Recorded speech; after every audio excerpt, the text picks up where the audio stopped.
on September 6, 1997. The world watched two boys do something no child should ever be asked to do. Prince William was only 15. Prince Harry was just 12. Together, they walked behind the coffin of their mother, Diana, Princess of Wales, while millions lined the streets of London and more than 2.5 billion people watched on television across the globe. Their faces were pale, their eyes stayed lowered.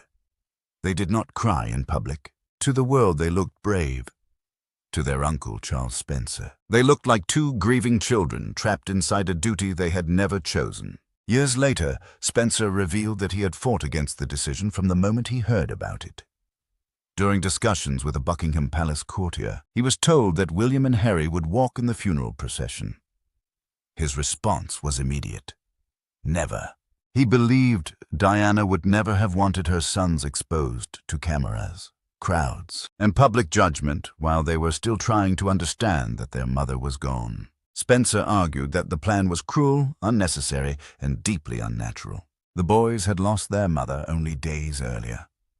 They should have been protected, not placed at the center of the most watched funeral in modern history.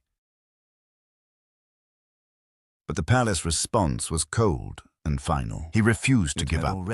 He pushed back, demanded that the arrangement be reconsidered, and warned that the children would carry the memory for the rest of their lives. Every step would be photographed. Every expression would be analyzed. Every moment of private grief would become public property. Then Spencer was told something that changed his position. He was informed that William and Harry wanted to walk behind the coffin. If that was truly their choice, he believed he had no right to stop them. Reluctantly, he stepped aside. Only much later did the truth emerge. Harry said that he and William had not really been given a choice. They had been told what they were expected to do. At 12 years old, Harry had no power to challenge the decision. William at 15 was also surrounded by adults' duty and royal expectations. Spencer eventually realized that he had been misled. He had stopped fighting because he believed he was respecting the wishes of his nephews. Had he known the truth, he said he would never have accepted the plan. The morning of the funeral carried a silence unlike anything London had known. The streets were packed with people holding flowers, handwritten notes, photographs, and messages for the woman they called the People's Princess. The sound of sobbing rose from the crowd as the procession moved forward. Behind Diana's coffin walked Prince Charles, Prince Philip Charles Spencer, Prince William, and Prince Harry. Cameras followed every movement. William and Harry kept their heads down. The crowd saw dignity. Spencer saw pain. He saw two children carrying a burden created by adults. Harry later described the experience as numbness. It felt unreal, as though the event were happening to someone else. His emotions shut down. The public expected composure, so he gave them composure. But the cost of that moment did not disappear when the funeral ended. For Charles Spencer, the walk was not only about saying goodbye to his sister. It was also about watching an injustice he had tried and failed to prevent. He could not stop the procession. He could only walk beside the boys. Inside Westminster Abbey, Spencer prepared to deliver a eulogy that would become one of the most powerful speeches ever heard at a royal funeral. He did not offer polite, empty words. He spoke with anger, grief, and purpose. He described Diana as the most hunted person of the modern age. He blamed the media that had followed her relentlessly. He also challenged the institutions that had failed to protect her. The Queen listened without visible emotion. Prince Charles showed little reaction. But millions understood what Spencer was saying. Diana had been celebrated by the monarchy when her popularity was useful. Yet she had been left isolated when her marriage collapsed and the pressure around her became unbearable. Then he made the promise that shook the royal establishment. He declared that Diana's blood family would do everything possible to protect and guide William and Harry. The meaning was clear.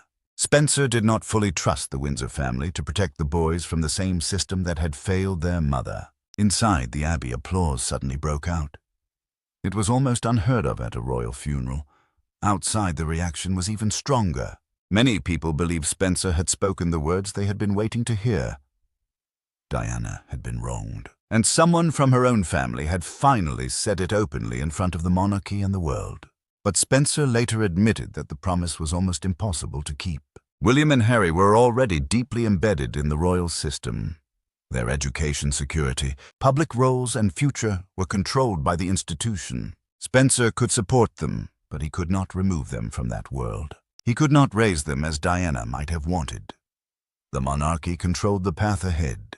The tragedy had begun 6 days earlier, in the early hours of August 31st, 1997. A black Mercedes carrying Diana was traveling through Paris while photographers followed. The car entered a tunnel and crashed with devastating force. Diana was still alive after the impact, but critically injured. Thousands of miles away, Charles Spencer was asleep in South Africa when the telephone rang. The first call informed him that Diana had been involved in a car accident in Paris and had been severely injured. There were few details. Spencer immediately thought about the photographers who had pursued her for years. He knew how often she had been chased, surrounded, and hunted for pictures. Spencer believed the paparazzi carried a heavy responsibility. Photographers had been following the Mercedes that night, just as they had followed Diana through so much of her life. To him, the crash was not an isolated accident.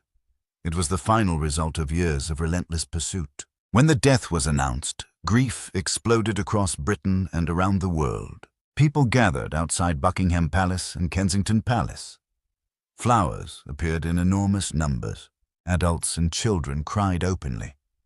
Diana had been divorced from Prince Charles, but to the public she remained the woman who had changed the image of royalty. Yet, while the public mourned, the royal family remained silent at Balmoral Castle in Scotland. At first, many assumed they were protecting William and Harry and dealing with private shock. But as the hours became days, the silence began to feel cold. There was no immediate national address. There was no visible sign of shared mourning. The flag at Buckingham Palace was not lowered to half-mast. The Queen, Prince, Charles, William, and Harry remained in Scotland. Public anger grew rapidly. Newspapers that normally treated the monarchy with respect began demanding answers. Where was the Queen? Why had she not spoken? Why were the boys not in London? Why did the palace appear so distant while the country was grieving? Behind the walls of Balmoral, William and Harry were trying to understand the impossible. Prince Charles had to tell them that their mother had died in a car crash and would not be coming back. Harry, only 12, repeatedly asked whether she was really gone. The day before the crash, the boys had spoken to Diana by telephone. It had been a short, casual call. They were young and busy. They expected to speak with her again. Later, that ordinary conversation became one of their deepest regrets. Had they known it was the final call, they would have stayed on the line. They would have said more. In the days after her death, the boys remained hidden from public view. They were surrounded by family, but Harry later said the atmosphere was confusing. Outside, millions of strangers were crying for Diana. Inside the royal residence, there was silence. People did not speak openly about her. The emotional support the boys needed did not come in the way they needed it. The pressure on the monarchy became impossible to ignore. On September the 5th, 5 days after Diana's death, the Queen finally addressed the nation. Sitting before the cameras, she called Diana an exceptional and gifted human being. She praised her devotion to William and Harry and acknowledged that the public had lost someone irreplaceable. The speech helped calm some of the anger. The monarchy had looked detached during the most emotional national crisis in years. Diana had always appeared open, vulnerable, and human.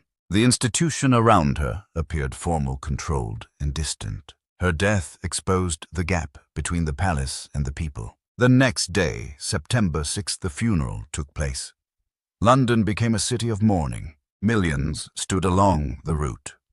More than 2.5 billion watched from around the world. And at the center of that enormous public farewell were William and Harry, walking behind the coffin of the mother they had spoken to only days before. For Spencer, the funeral confirmed everything he believed about the system. Diana had entered as a 19-year-old woman. She had arrived full of life, but she was expected to obey rules. Hide pain, smile for cameras, and protect the image of the monarchy. When her marriage to Prince Charles collapsed, Diana became increasingly isolated. Even after the divorce, she remained the mother of a future king and one of the most recognizable people in the world. Yet Spencer believed she no longer had the protection her position required. Spencer said Diana sometimes called him in deep distress. She cried about loneliness. She felt trapped. She believed no one was listening. Her public image was powerful, but behind the scenes, she was struggling with a system that demanded control and offered little emotional understanding. In later interviews, Spencer did not soften his criticism. He described the way Diana had been treated as inhumane. He believed she had been welcomed when the monarchy needed her youth beauty, and popularity then pushed away when she became difficult to manage. Years later, both princes spoke about the procession. Harry said that forcing grieving children to walk behind their mother's coffin would not be accepted in the modern world. William also acknowledged Spencer believed their later words proved that his original objection had been right. The experience became one of the forces shaping Harry's relationship with the monarchy. From childhood, he was often compared with Diana. He shared her warmth, her rebellious instinct, and her discomfort with strict royal control. He also carried the memory of photographers surrounding his mother. Harry later explained that camera flashes could take him back to 1997. The press was not an abstract problem. It was connected in his mind to the night Diana died and to the funeral where he had been required to hide his grief before the world. When Meghan entered royal life, Harry believed he saw the same pattern returning. She faced negative headlines, intense public criticism attacks from the media, and what he saw as a lack of support from inside the palace. To Harry, the similarities with Diana were impossible to ignore. In 2020, Harry and Meghan made the decision that shocked the monarchy. They stepped away from their roles as senior working members of the royal family and eventually moved to the United States. The move was presented by critics as rebellion, but Harry described it as survival. The most painful truth in Spencer's account is not only that Diana died young, it is that the people closest to her were left carrying decisions made in the name of duty. William and Harry lost their mother on August 31, 1997. 6 days later, they were placed before billions of viewers and expected to behave like royal figures rather than grieving children. The image of William and Harry behind Diana's coffin became one of the defining images of the 20th century. It represented grief duty and the enormous pressure of royal life. For Harry, it became part of the reason he would eventually question the institution itself. For Spencer, it remained proof that the adults around the boys had failed to protect them. Diana's funeral was meant to close a chapter. Instead, it opened a conflict that continued for decades. It changed the relationship between the monarchy and the public. It exposed the emotional distance inside the royal system. It shaped William and Harry in different ways, and it gave Charles Spencer a mission he never abandoned. The world remembers the flowers, the silence, the black coffin, and the two boys walking behind it. Charles Spencer remembers something more painful. He remembers trying to say no, being told the boys had agreed, and discovering years later that they had never truly been given a choice.